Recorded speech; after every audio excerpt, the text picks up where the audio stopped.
Don't have a caffeine.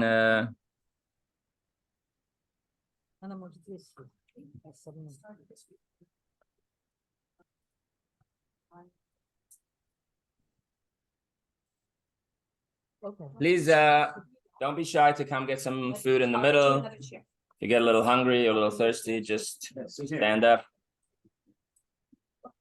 We're hoping for a little bit more of a casual style conversation. This okay. Everybody wants to sit. In another chair.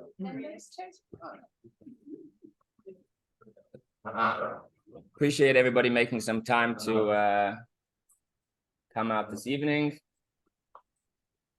Run away from your kids or wherever you're headed. So of course it's a great honor to have my father over here with us. And all of you are trying to figure out where does this creature of a rabbi that you have come from. So now you want to know where was I cooked, where was I baked? So first we'll start with a different set of questions, and then we'll get to the juicy questions of what was the rabbi like as a kid. But so we'll start with a little bit of a discussion, and then eventually if you have some questions or particular issues, then we can. It's not a sermon, it's more. Anyway, so my parents moved to South Africa in 1984. End of 83, if you want to be exact. The end of 1983. I was not born then. You sure? Can't tell you how old I am, but I can tell you that I wasn't born then. But I'm just going to ask my father a little bit to talk about, at that point, he was already married with 4 kids, him and my mother, obviously. So he is from Israel and my mother is from Canada. And they moved to South Africa, Johannesburg, as shluchim, as emissaries of the Rebbe. So I think it would be nice just to start with, what was the process? How does a couple that's living in Brooklyn, how do you land up in South Africa? Did the Rebbe call you into the office and say, you're going to South Africa? What was the process like? How, if you're a couple, one from Israel, one from Canada, you're living in New York, so how do you land up in Johannesburg, South Africa? You're going to answer the question how he landed up in South Africa? That will talk. Well, we'll start how he landed, then we'll go backwards. So first, how do you land up in South Africa? In other words, what was the process like when you'd be sent by the Rebbe? Well, how did it work? The Rebbe how involved was the Rebbe? So first thing, because my English wasn't so good, so that's why I went to South Africa, where you don't have to speak such a good English. So many people make a mistake in the understanding of how the Rebbe sends out shluchim. They think that the Rebbe is telling you, you come in, you go to South Africa, you go to Zimbabwe, you go to where you want to go, to Heidelberg. It doesn't work that way. First of all, you have to want to volunteer to go. And you have to express it, say it clearly that you want to go. And even then, he's not going to tell you where to go. In other words, it's completely your free choice. The majority, speak simply, majority of my friends are in business. I have a few friends who are shlichus also, but the majority of my friends are in business. And they're very devoted Lubavitchers, and they're doing a lot of Lubavitcher work. But most of the day, and some of them, and you told me there's probably a partnership that started in history in the Bible. There is Socher and Zvulun, if somebody remembers, I'm sure maybe one address it. One tribe in Socher was more the learning tribe, and Zvulun, the business person, and they had a partnership. Anyway, so we got married 1977. I was already 50 years old then. Smile, must be a joke.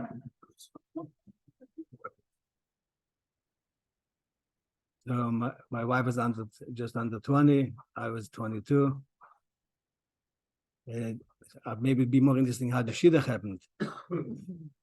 So a classmate of mine was my brother-in-law, it's my wife's brother, and we were partners and learning. And so that's the rest is history. And as far as the Shidduch ones, can't you? Sitting with you.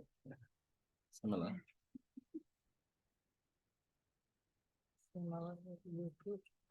So but basically, the Jewish people are here alive for the nations to straighten out the world.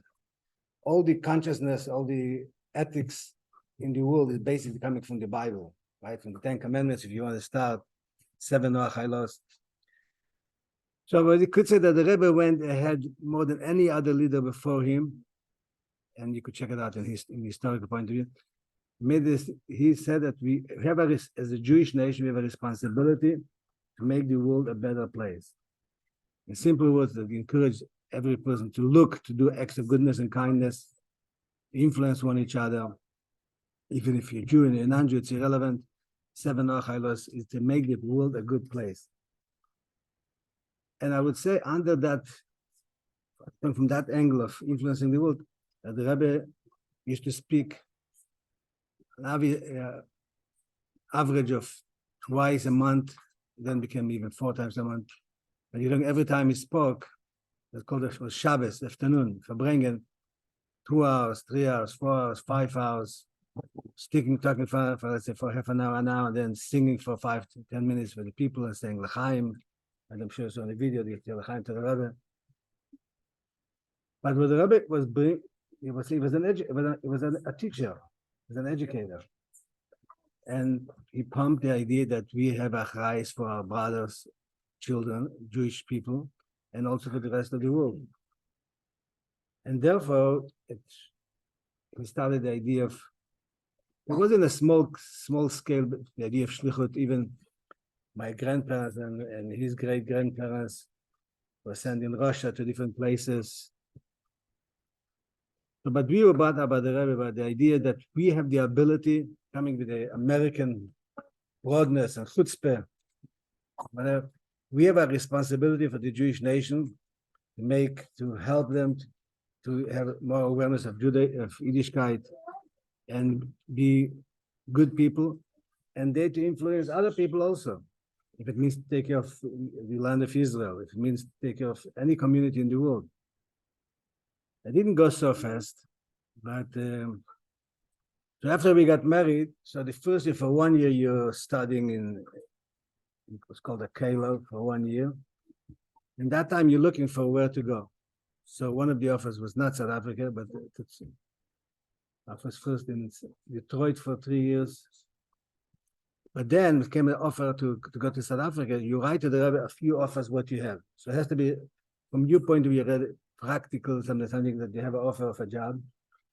For example, I wrote to the Rebbe a certain place. I told them that to me it looks like it's not going to work. It's too hard. So he says there was no point. So you're not going there. Very rare the Rebbe will say go anyway.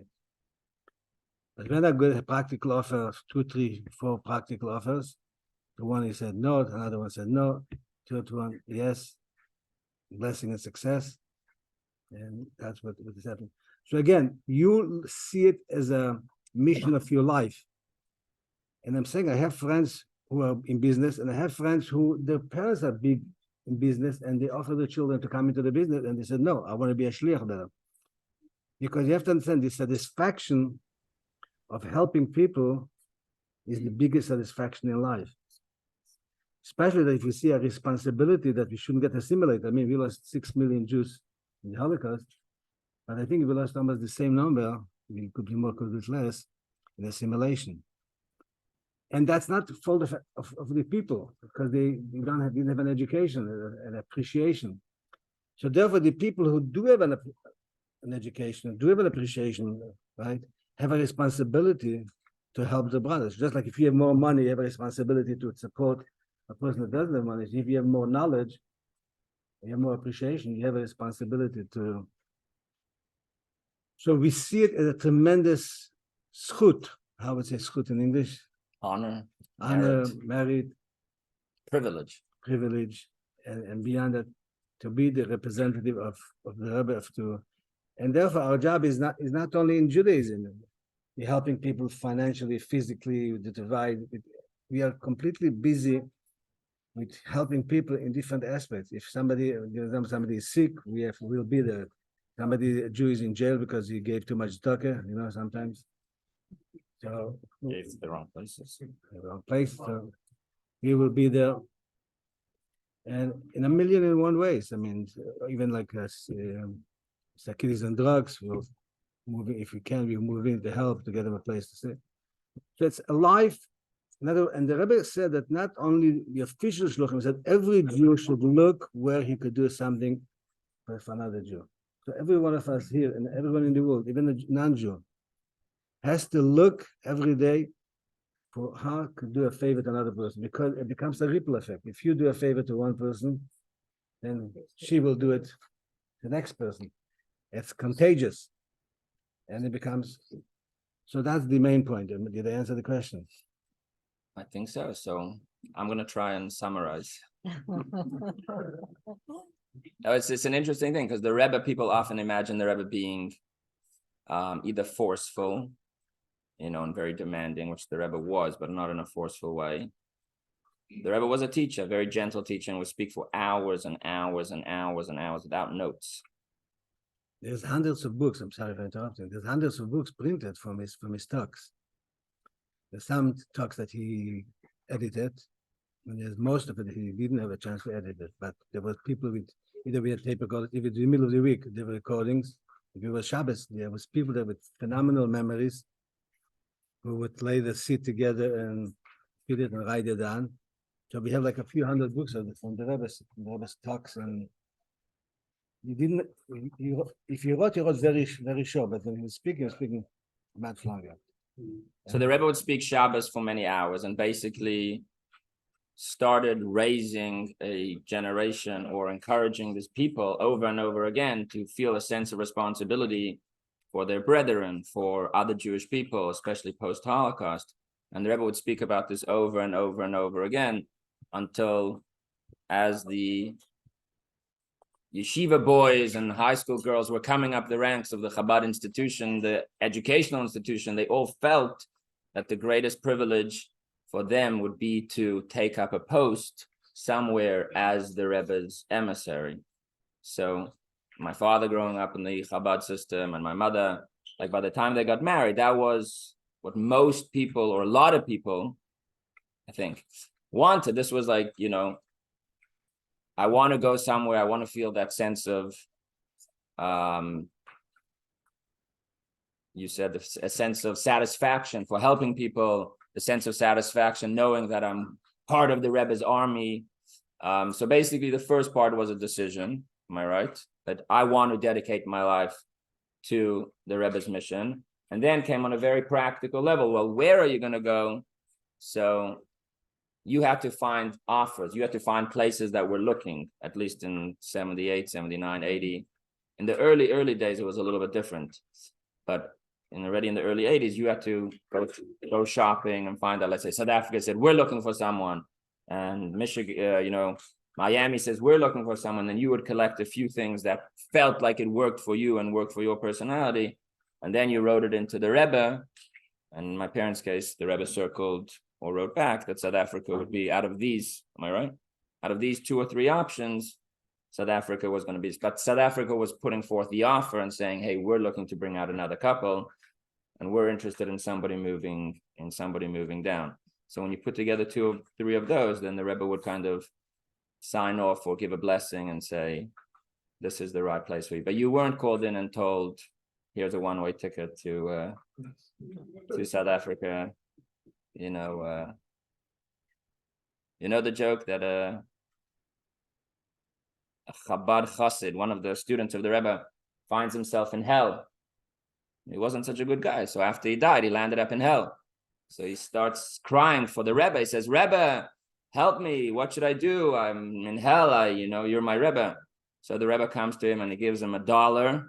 And he says, blessing and success. Go find some people to put on tefillin with.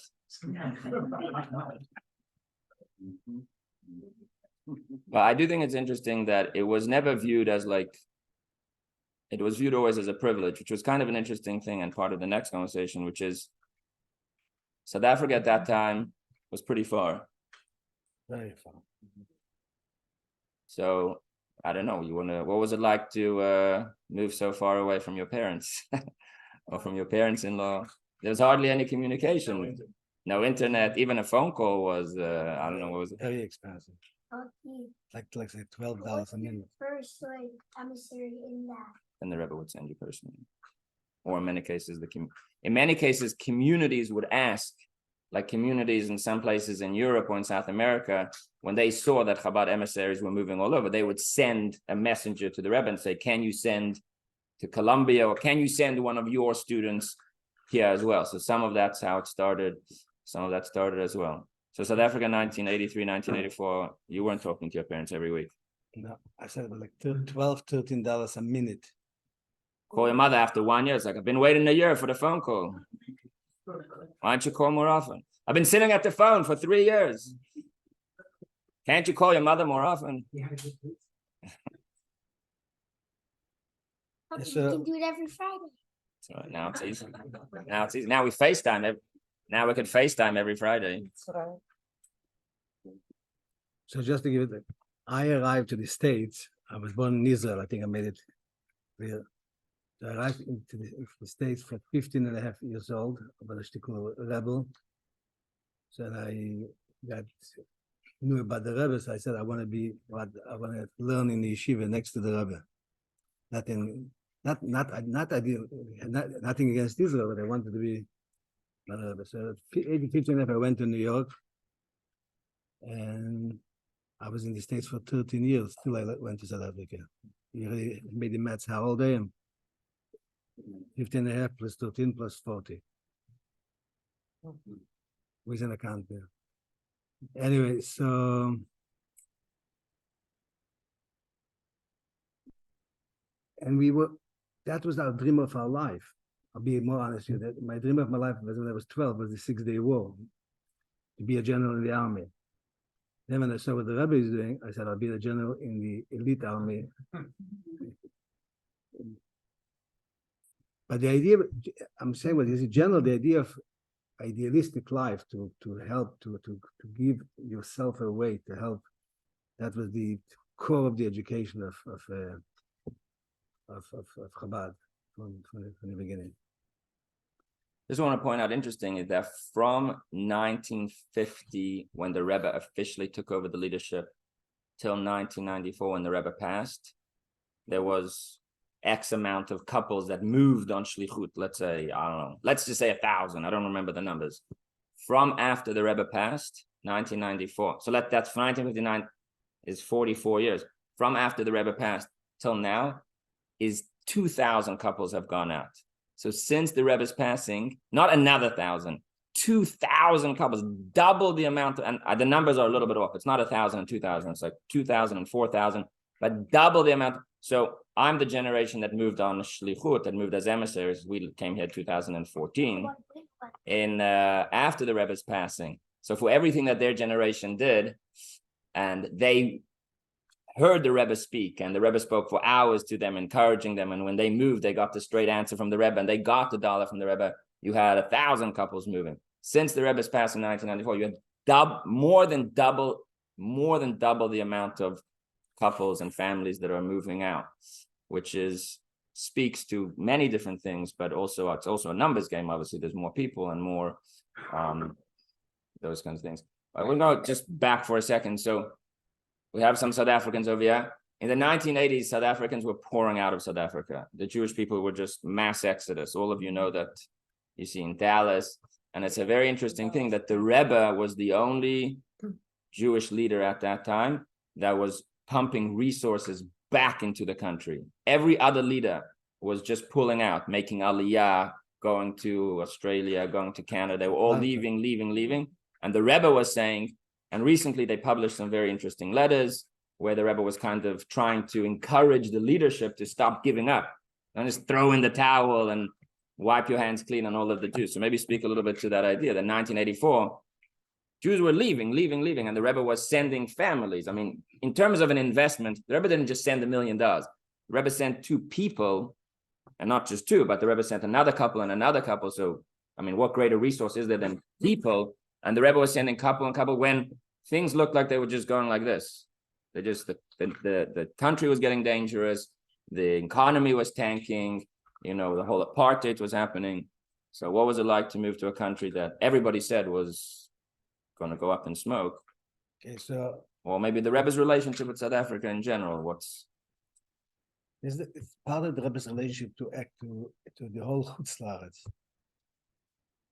To the diaspora. Yes, but the Rebbe held that the Jewish communities around the world is very important for Israel, for the security, for the better benefit of Israel.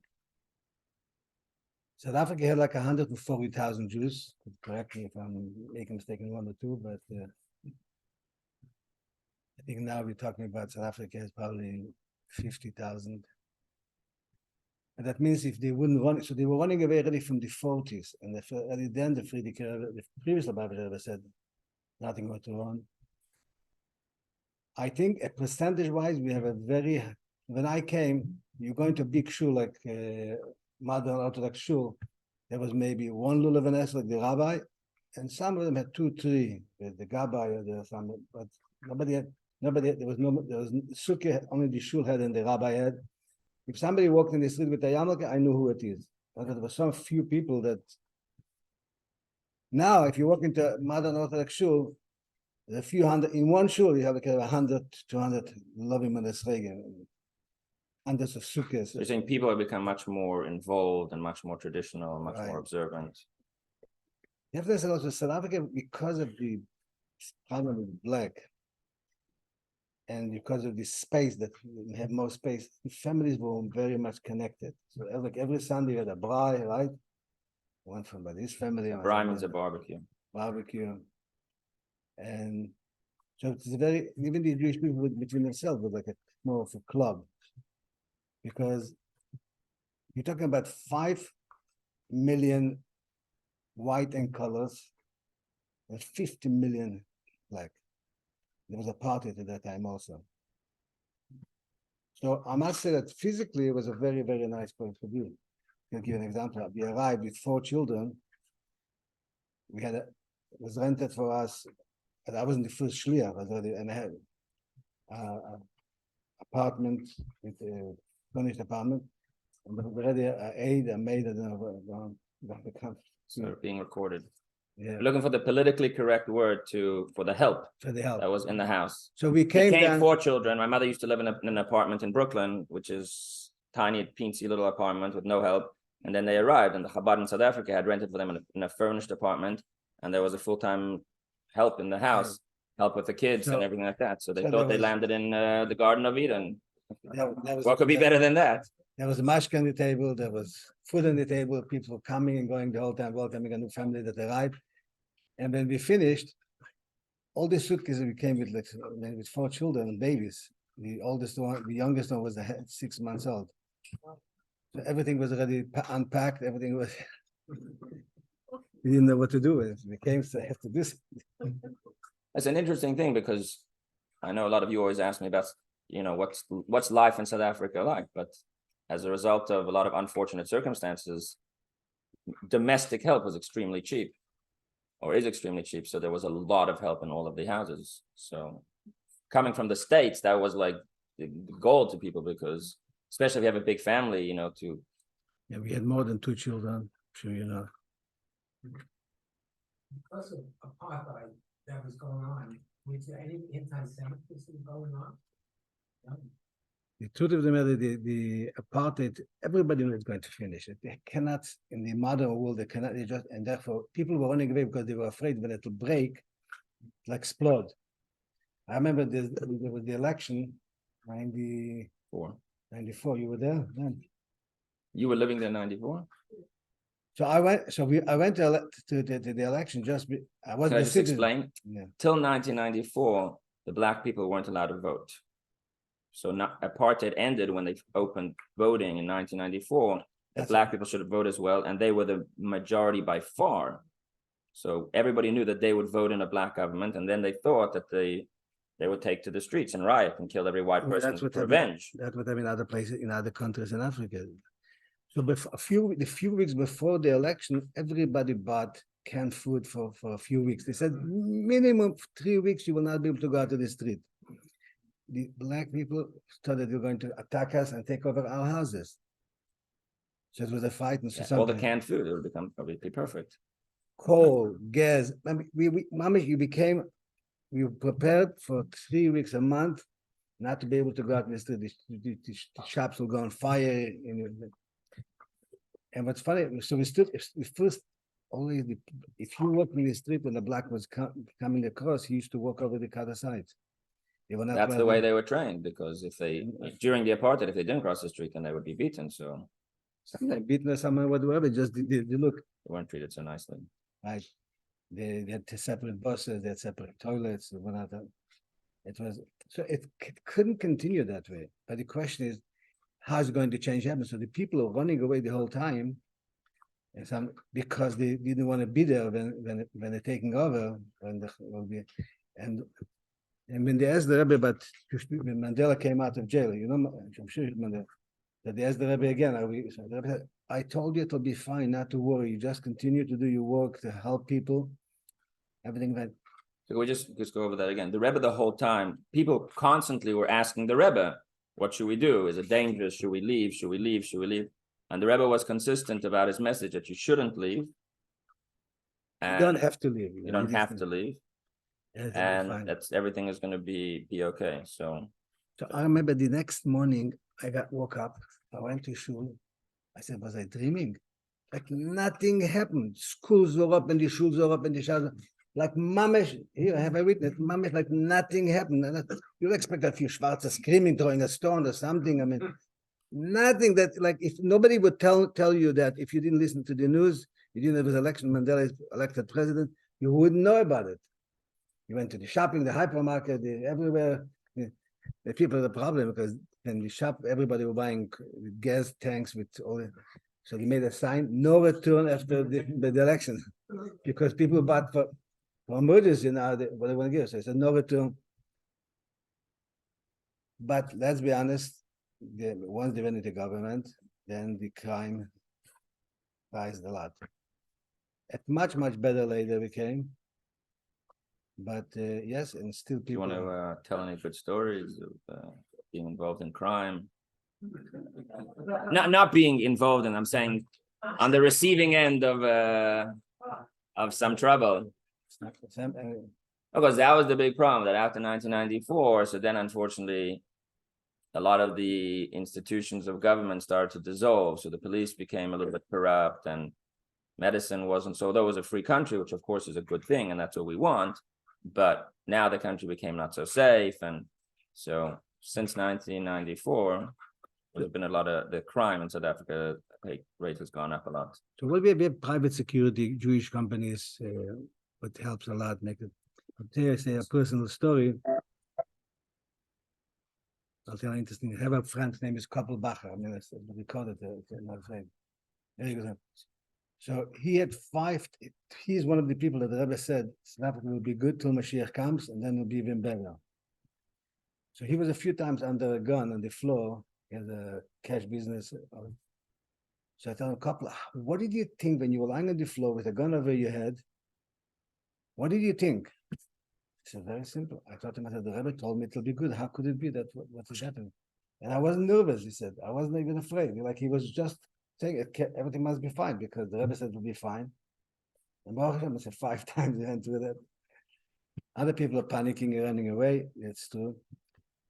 We had one of our community was shot one day. It was at night, and he managed to drive by himself into the hospital with like 3, 4, or 5 kilometers.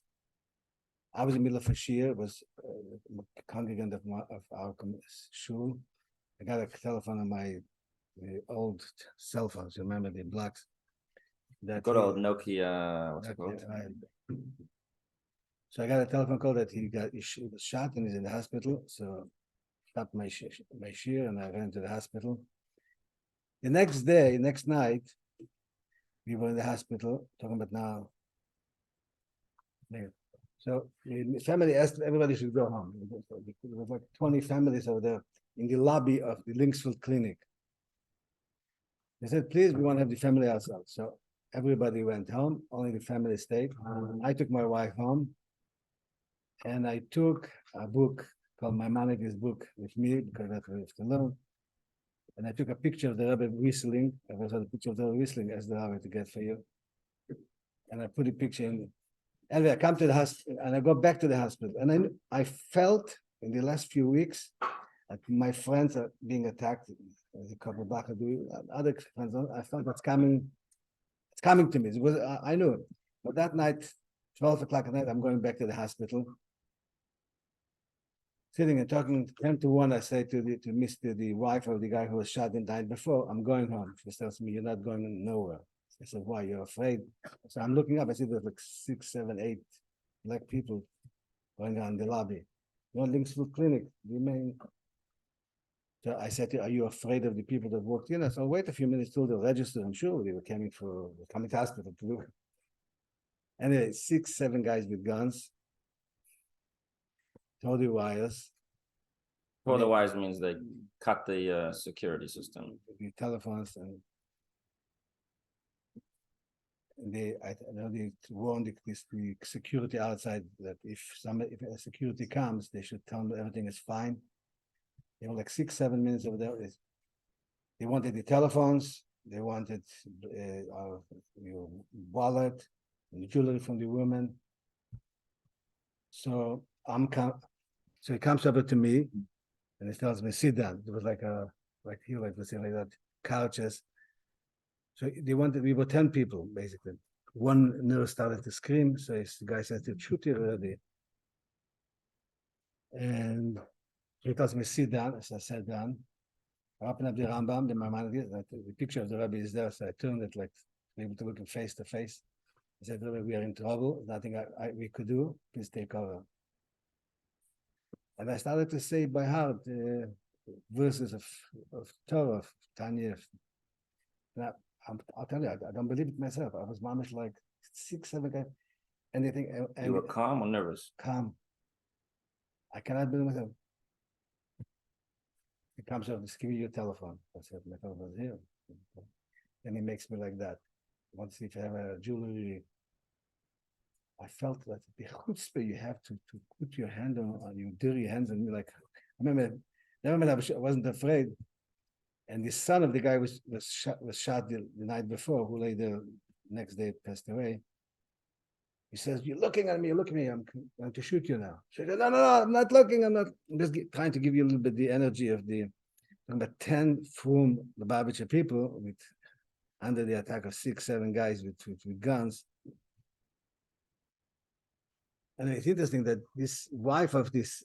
Does anybody want to go on a little trip to South Africa now?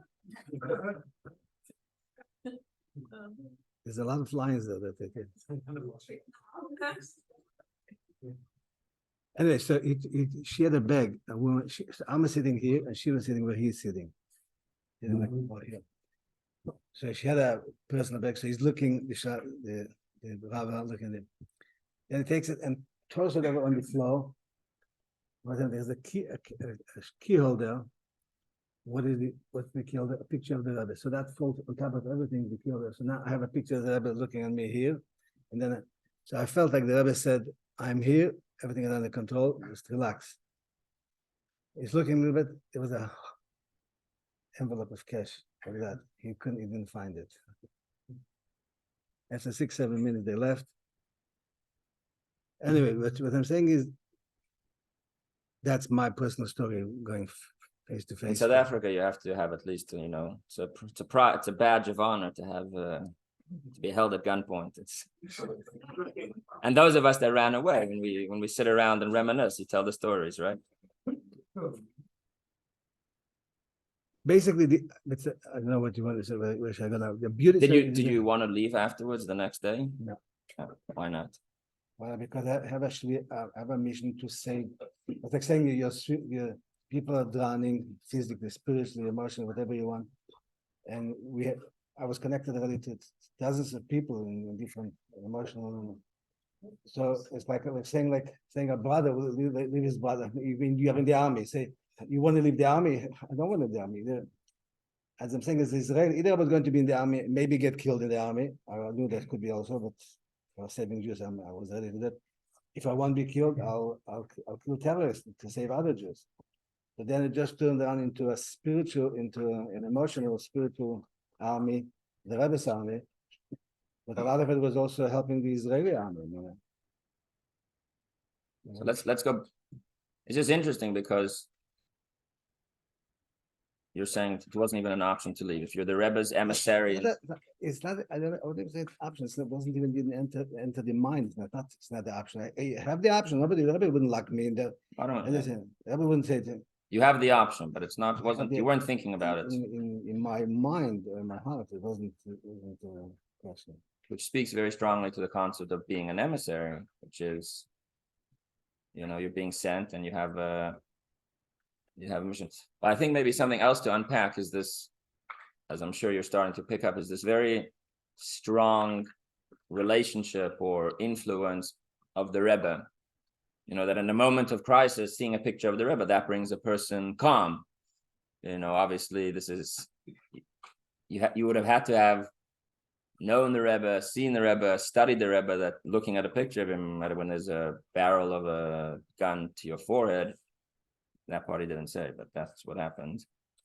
So do you want to talk a little bit more? When you came 15 and a half, did you meet with the Rebbe personally, privately? Well, I'll say a little bit. It used to be, should I explain? And then it used to be that the Rebbe would meet people privately. In the Rebbe's office, you would have an opportunity to meet with the Rebbe privately. So if you were like one of the yeshiva students, so you would go in every year on your birthday. Around your birthday. The week before, sometime around there, that would be the time. 1977, the Rebbe had a very big heart attack on the holiday of Sukkot coming up.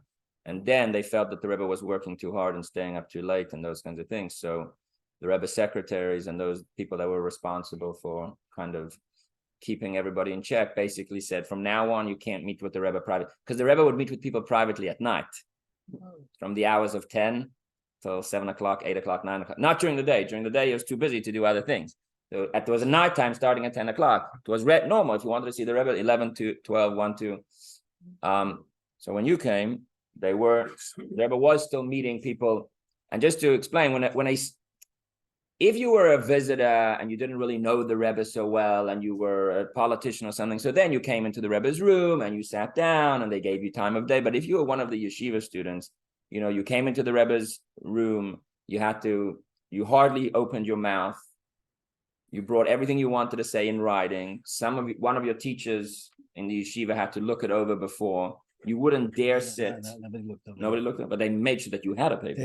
They wrote that the Rebbe wanted that my teacher should write everything about me, about the student. You came into the Rebbe, you brought in that paper. You had your own paper. Oh, I see. You had from two teachers. There's one of the Talmudic teacher, one of the Hasidic philosophy teacher. So when I came into the Rebbe, so just to explain, because I made it sound like what you spoke to the Rebbe was completely private, so nobody else would read your letters, but somebody else had to kind of be writing a letter for you, and you would never sit in front of the Rebbe. You wouldn't even. The Rebbe was sitting behind the desk. You wouldn't be standing right in front of the desk. You would kind of walk in, put your paper down, and then walk backwards a few steps. So there was a tremendous feeling of awe or respect in the Rebbe's presence. So let me explain. But I'm surprised.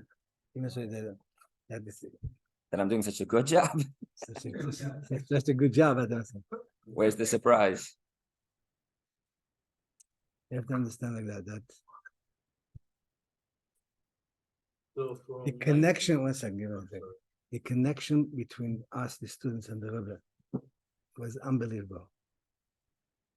I'm saying that, first of all, for example, listening for hours speaking, and it takes you sometimes like that you felt like, but then in between sichas, you would have an eye contact to say l'chaim.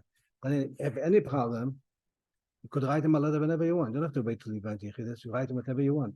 You go into the office, you give with an envelope, right? And you give it. There was always access to the Rebbe through writing. 100% access. I'll give you a story that the Rebbe, when I was walking in from the car to the office to 770, a little child was 9-10 years old. It's on video. Once I was saying, Rebbe, I said, yes, my teacher hits me. So you could say, I'll talk to the principal. He said, what school are you going? He said, I'll take care of that. And the Rebbe's main secretary, I think, but I don't think the Rebbe himself called. He called up, he said, is this teacher hitting the kids? So they said, yes. So the Rebbe said, so why is he teaching? So they said, because if you take away his job, he will be left with no livelihood. So the Rebbe said, that's not the reason. So let him become a sheikhet. No, it's not a joke. He told Gemara says that if somebody is by nature a very rough character, should become a sheikh, become a surgeon, become a general in the army. The world is divided. You need police people. Not everybody is good to be a policeman. So you had it. So the thing you say to Rabbi L'chaim. Could I explain what it means to say with Rabbi L'chaim? When Rabbi spoke, let's say, for 45 minutes, now they're singing for 5-10 minutes. By the Farbrengen, which means on Shabbos, the Rebbe would sit behind the table, and then the whole synagogue would be filled with people. The Rebbe would talk, and then during the singing, you would hold up a cup like this of L'chaim, and the Rebbe would make eye contact with one person after another person after another person. If you've ever seen a video, an incredible thing, and lock eyes just for a moment or for a moment. And it would go from person to person to person to person to person. So while the whole room is singing, you're waiting there and waiting for the Rebbe to lock eyes with you. So there was another very strong moment of connection happening regularly on a. Did I explain good? Very good. It's everything together. I'm telling you, this is what I'm saying. It's not possible to imagine the connection and the relationship that we had, that even I cannot relive it. I'll explain what I'm saying. I cannot relive it. After I came to, when I was in the States for 13 years, so for a few years I was there, I basically 4 years I was in New York in yeshiva next to the Rebbe. Then I went to Montreal for 2 years as a student to help out with the younger students, but every 6 weeks we used to go to New York. So in the 13 years, either I was there every day, or at least once in 6 weeks, Purim, Chanukah, whatever. And so the idea of when I came to South Africa, so the first time that took me a year till I came back to see the Rebbe, and I thought I know exactly what it feels like to see him. Because I had a picture like I think. When I walked in and I saw him, I was blown away that you cannot hold that radiation, that light, that called beauty. Mama should move you till you call off your neshama. I'll tell you an interesting story. Mr. One mention the name, catch me away. There's a guy, a very wealthy guy. He was working in his business, a Jew, not from. So his second marriage, he married a relatively from woman, so she started bringing him to my shiur, Metanya shiur. He met with heads of state, with kings in different world, because of the kind of business, kings, prime ministers, this kind of business was a very sensitive business. So I asked them, did you ever feel an aura of a king? You ever felt, you ever met a king, somebody that, our prime minister? So he said, this is interesting, because it says in Chassidut that a king has an aura, that there is, especially a king of a powerful country. So he said that the biggest he felt when the general came back from the war in Iraq wasn't Schwarzkopf, it's another name. An American general? American general. And so he was invited to do welcoming him back. He said that he walked in, everybody flew, like it was almost like, you see the energy the Americans managed to build up, that was like the maximum he ever. But then a few days later, they schlepped me to the Rebbe for Dallas. And then, VIP, so they bring him for a short cut. It was with the Rebbe, maybe half a minute, maybe a minute. Wow, this was completely different country. This is already beyond. And I'm telling you from my personal. Can I explain what dollars means? Sure. So after 1977, which maybe is what you were asking about, they were having different stages of how you would access the Rebbe, in addition to holding up your cup and in addition to writing. But if you wanted to see the Rebbe personally, so eventually they came to this system kind of in the 80s where the Rebbe would stand on Sundays and each person would pass by one at a time, just for a minute or for a second, few seconds. a half a second, however long it was. And the Rebbe would give you $1 with the instruction that you should give this $1 to charity and, Give you a blessing. give you a blessing. So sometimes it was a half a second, or sometimes if there was VIPs, they wouldn't stand in the line, but there was thousands of people ever on a regular Sunday. Regular Sunday was 5,000 people. 5,000 people on a Sunday. Oh, but nobody really gives him tzedakah. So people still have those dollars from that the Rebbe gave, because instead of giving that physical dollar, they would exchange it for a different dollar. So if you've been to my house, you've seen the dollars on the wall. That's where all the Rebbe dollars concept comes from. So in this story, he just walked by the Rebbe, to receive $1, and that's where he felt this incredible. Yes. Not only, but passing by Rabbi, the Rebbe is speaking. Right. Maybe sometimes look at him speaking and hearing what he's saying and seeing him, it was like an atom bomb exploding in me. I felt I could die from pleasure, from such a thing. In different situations and he wasn't a goody the Rebbe. Some people make him as a goody. In the private, in audience, he was very clear with me. Where like he said to a friend of mine, he said, it's easier for me to take your parents out from Russia than to make you to behave yourself. But there's no bluff. He wasn't too strong, but he was sometimes he could be very strong. But it was like, after that, if you look at the philosophy of the idea, what do we look at the Rebbe? What is the connection between me and the Rebbe? He's a great man, so what? It says that Moshe Rabbeinu, Moses, was the general soul of all the Jewish people in his time. And I said every generation has somebody like that. So we're looking at the Rebbe that he has a general soul, and we are like you have a brain and you have a body. So he's the brain and we are the body. The feet could take the brain, but the brain cannot gather by himself. So he needs, if you want to call it in simple, he needs us, but the feet needs the brain. Without the brain, you could do nothing for sure. So it's like one body, and you know that he will give away his life for you. And there's many stories to bring that idea physically, or give it his time, or whatever it is. And therefore, you knew that to change the world, in a Din Eben Yisrael Steinzat, I don't know if you're familiar with that. He said the only person in history, if I'm quoting him out of him, that has the qualities to lead the world as described as Mashiach, he said that as far as he's concerned is the Rebbe. You're talking about a person lived in a time where there was telephones. Can you understand how many thousands of mail, and then there was people who'd call up a whole day in telephone to one of the secretaries, write my name, I have to answer the operation, yes or not. And he should come in. I saw him after Mincha. He was going to his room. The Rabbi Gon used to walking with a pie like this. He used to stay there 3-4 minutes, would come out with already 20-30 answers. But don't make the operation, or make the operation, go to another doctor, whatever.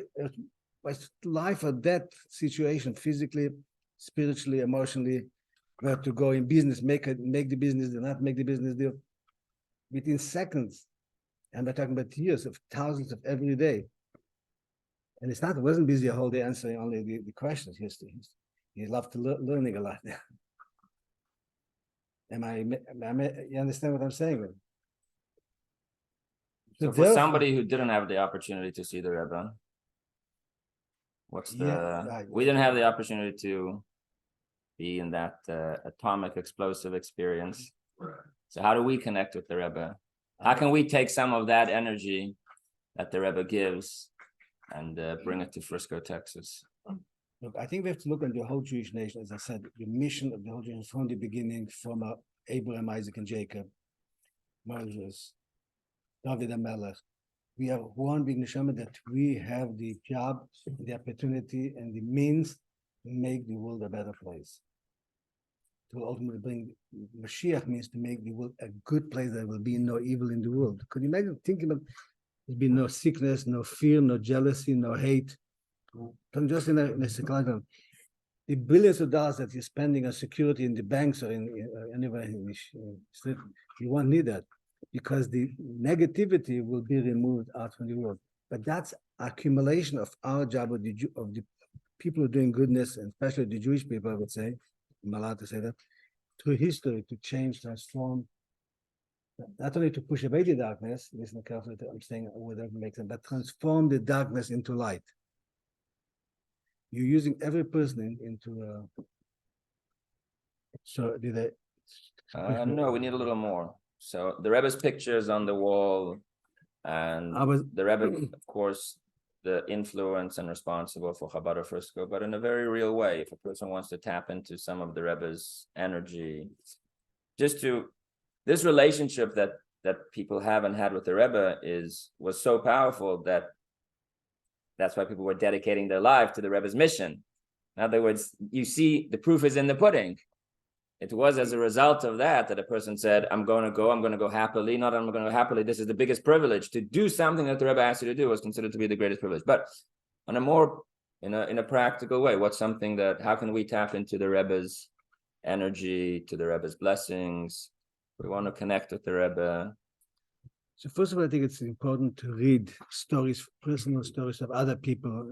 I would say more important from people or similar situation. How about Talishkin's book? So there's a few amazing books. So, but I think also you have to know when some people go to the Eihel. That's the Rebbe's resting place in New York. And there is stories from different people, and the idea that you can say, yes, we are in trouble, you can say, Rabbi, yes, help me. Because as I said, the tzaddik of the generation, the general neshama of the generation, we are like, I'm looking at this, but looking at you are like a finger of the Rebbe. That's what you are. And you have a mission here that nobody else in the world could do, and only you could do it. And that's the greatness of a leader, that he gets you to do what you, neshama came there, not he will do big things.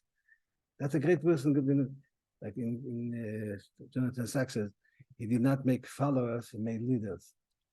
You have to see that you have a mission in the world that nobody in history ever before, nobody ever in the future, or nobody now could do it. You are the only one who could do it. It doesn't make a difference if you're rich or if you're poor, if you're the greatest intellectual or average person. There's things that the Rebbe wants for you to do that nobody else could do it, and that could bring Mashiach. That could be this till the scale of and to internalize that I'm here for making the world a better place, and then things will open up for you. Very interesting, stupid story, but always stupid stories sometimes speaks the most. Were you born into Hawaii? Yes. From the time you were born until 19. But as I said, my grandfather was sitting in jail in Russia for teaching in Russia already. So, in Ukraine, in Russia. He was born in Ukraine, but he From the time you were born until 1984, you had never seen the Rebbe. Right. Why? no, until 1973. 1970. I was born 55 till 1970, and I never saw the Rebbe. But there was no, like, he wasn't on TV, there was no. Very little, but there was a picture here and there. A little bit here, but Few pictures. Very little bit. But they started an interesting thing, which is a little bit off topic, that they would start what they used to call in the old days hookups. They would play a recording. That recording alive. It's 1970 Used started. to phone in and put basically the phone on. So 3 o'clock in the morning, there was somebody running around. Because Israel is a few hour difference in New York, so. So when the Rebbe speaks 9:30 in the afternoon, evening, Israel was 3:30. Somebody driving around, hooting.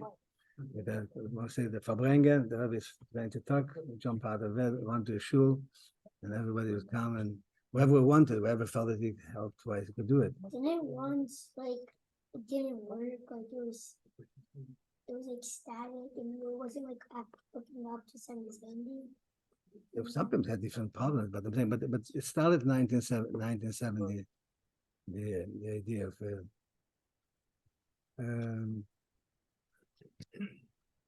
and what was Emil saying? Every person has a unique mission that nobody else can do. That's the most important. If I say the message of the Rebbe to us is that you have an infinite value that nobody else could give it to the world, and it's absolutely real. And therefore, you have, and you guarantee that you fulfill it. Your choice is to do it today or to do it tomorrow. And to be besimcha, besimcha means to be joy is that you have that mission, you have a purpose, you have a meaning. And in other words, the message of the Rebbe is that you have an absolute value. There was the president of the United Jewish Appeal, I don't remember her name, it was a woman. She came to the Rebbe with a group of people by Dallas, you mentioned. And she was a reform lady. And she came out, the Rebbe told her, don't be afraid of the people around you. You push what you have to do. But Mama said, half a minute. And she came out, they asked her, what do you say? She said, look, there's a lot of things I disagree with the Rebbe. I'm Reform, he's Orthodox. But I never in my life saw a person who looked at me in so much value that like he looked at me. Even myself, I never gave myself so much value. And the Rebbe is saying that's the truth of every person, of every Jew. You have an absolute inherent value. It's not he's trying to play games psychological to tell you, make you feel good. That is according to Judaism, the absolute truth. That's what Judaism is the truth. Especially Hasidus is talking about this soul. You have an absolute infinite value. And the Rabbi, I would say, is helping you to reveal to find your way and find that connection. And go in a way that you're afraid of nothing. You're going to do it. And help other people to do that. So when we are saying we are emissaries, therefore the Rebbe said, not only my people, he looks at all these emissaries as his shluchim, but every Jew in the world is a shliach of the Eibishter and the Rebbe. And he said, and especially when you do something, and therefore you have thousands of Lubavitchers who are officially not shluchim, but their whole life, between business, everything is to help other to put on film with the Jew, to help him buy a little of an esrog, to help him if he needs physical. So it's not only the shluchim have it, it's, I would say, as much, and sometimes there's guys who are not official shluchim, they're even stronger than the shluchim, not more stronger than him, but I'm saying, I'm just saying. In other words, every person is an emissary of the Rebbe, and every person is the emissary of Hashem. Because, just to add to what you're saying, it's extremely empowering for a 24, 25-year-old young kid that the Rebbe says, go to South Africa, go to Frisco, go here and represent me. I mean, here you have a person of incredible influence and genius and takes this young rabbi and says, you can, because the Rebbe is helping you to bring out the absolute infinite value that you have. And you felt incredibly empowered from the Rebbe. There was this, and that's really the greatest gift. But just to add to what you were saying, is that the Rebbe didn't let anybody off the hook. There was no such a thing as, I'm not the emissary, the rabbi has to do the work, or I'm not responsible, somebody else will do the job. I just show up and I'll be, no, the Rebbe was everyone, no matter how religious or non-religious you were. So none of you are off the hook. You are all emissaries of the Rebbe to Frisco, Texas. I have a question. Was there a specific moment when you were in South Africa that you said, this is it, this happened, and I know this is why I was so good? Not, I'm sure you helped hundreds, thousands of people, but was there one moment where you said, now I know why I came to South Africa? I would say yes, much. It's beyond our imagination what comes when you're looking to help people. What comes your way, I'll give you just a stupid. There was a guy who was a very, very brilliant guy, and he had a private bank, and then the bank went mechula. How do you call it here? He had a bad accountant, and the bank went bankrupt. I'm just joking because he's an accountant. I have no idea what happened, but he got Mechula means bankrupt. And I'm just saying, by the end of the day, who did this fell? Something. In this case, was he got 16 years to raise a few million rand to appeal. Can you hear me? He got 16 years in jail. Then we had to appeal it to raise a few million rand. So I'm saying in this case, fell on me to raise a few million rand to appeal. He got it down to 6 years, and then practically he said 3.5. And even the 3.5, we had people, we had people protecting him ahead of crime, criminals. I think the answer to your question is, sorry, the opportunity to help a person which was being held responsible for things that were not his fault and that were, was being just grinded in a justice system that was almost impossible to work with, but to work on a project that was unsurmountable money-wise and up against an type and get it down from 16 to 6 to 3, and even those 3 get in protection and see the man walk out of jail and give him that hug. And I remember this a little bit as a kid. Am I interpreting correctly? Was an incredible moment to help somebody in such a real way. Yeah, but there is moment there's an interesting story. Somebody came over to the Rebbe, the way from the car to his house, but it was up 2 blocks away from 770. Officially, you were not allowed to. Unofficially, officially, it wasn't written anywhere the rule that you shouldn't bother the Rebbe, because otherwise it'd be thousands of people standing by his house. When the Rebbe was walking, you weren't supposed to stop him. Anyway, this guy stopped him. He wanted to ask the Rebbe, and he spoke to him for a few minutes. And then there was 2 students who were standing across the street, usually protection a little bit. So they attacked him. What are you doing? Imagine if you come, everybody will redo it. So he said, I never know, it's so serious that. So he apologized to the Rebbe. He wrote a letter to the Rebbe that he apologized, that the Bacham told him that he did a terrible thing. The Rebbe told him like that. Number 1, who gave the student permission to be there? It was the middle of davening, should have been in shul davening. Second thing, how do they know that my neshama did not come down to this world mainly for helping you in that aspect? So he's looking at the person that is doing so much, and he looks on one situation, one time helping a person, and I don't know what it was. We don't know what it was. So he says, could be my whole, he approached it like every, and that's what he wants from us, that when you come to have an opportunity, you don't know, that's your main mission in life. Sometimes it's attractive more to think that, I mean, I killed this story because It was a very dramatic story. Anyway, there was a lot of people involved, a lot of situations, and a lot of danger, and a lot of. So, I almost had a heart attack around that also. I'm the same. But you look on yourself. I look at myself. I'm a finger of the Rebbe, and what I'm saying, a real Lubavitcher, real Chabad Chassid, means that he sees every Jew. You are a limb of the Rebbe. If it doesn't look to you as you on another Jew as the limb of the Rebbe, every Jew, then you're not following the philosophy. It's not only philosophy; it's the truth, because we have a neshama as a part of the Eibishter. The first line in the 2nd chapter of Tanya, that every second soul is chelik, is part of God.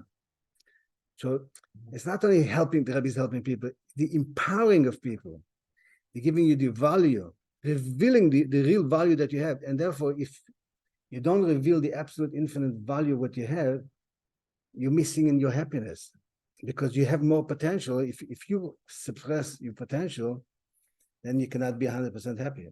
So you have to know that you have a mission that the Eibishter gave, that only you could do it, and do it happily and without going into danger. I want to tell a story, but I don't know how again. So one of my children went from South Africa, they went to New York. I drive to the airport, I park my car in the parking lot, nice airport, take the kids, put them on the, whatever, put 2. I come back, so I have to pay for parking. So there was a machine for parking plate. So it says that you could put in a credit card. So I put in the credit card in the machine, doesn't work. Right, 2nd time, 3rd time. There's a machine next to me, black lady comes, it looks like very well dressed, very well. But I didn't look at him. I'm just like in my, even I say, and she pays your parking, and she sees that I'm struggling. She said, "What? How much do you need over there?" She takes 20. She's pushing me in my hand 20 rand to pay them. I said, "Thank you, appreciate that. I don't want me necessary. I'll change that machine." But then I turned around and I said, "Could you imagine if more people will behave like you? It's contagious, and because of fear." Whenever I have an opportunity, it could be in a hardware shop, and I see a black person, and he's saying, "I can't think this sense, based on that, you cannot take that." I say, "It's on me." You know what I'm saying? It's not a big thing. I'm not talking about millions of friends. I'm talking about, but just the idea. I felt that there was a message from the Rebbe and the Eibishter That even shows you, look, if this is psychologically, the minute I'm standing here, I'm a fluent person. She's not Jewish. She's a woman where I have to be modest more. She's black, you can see it's another little bit of. And here, all the walls broke down. She was able to have such an effect on me. And I told this story a few times in different open with non-Jews. And effect on me and effect on her, but I was able to encourage her. And we could change the world. We are going to change the world. The world is created by God. It has to be a good world.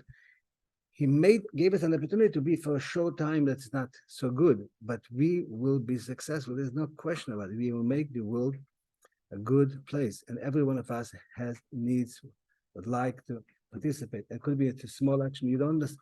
Sometimes the small action is bigger than the big action. You don't know where it is. That's another story. I was bringing with 17, 18 year-old boys. They were like in. Can I just start in a second? We're going to stop this recording because the computer's about to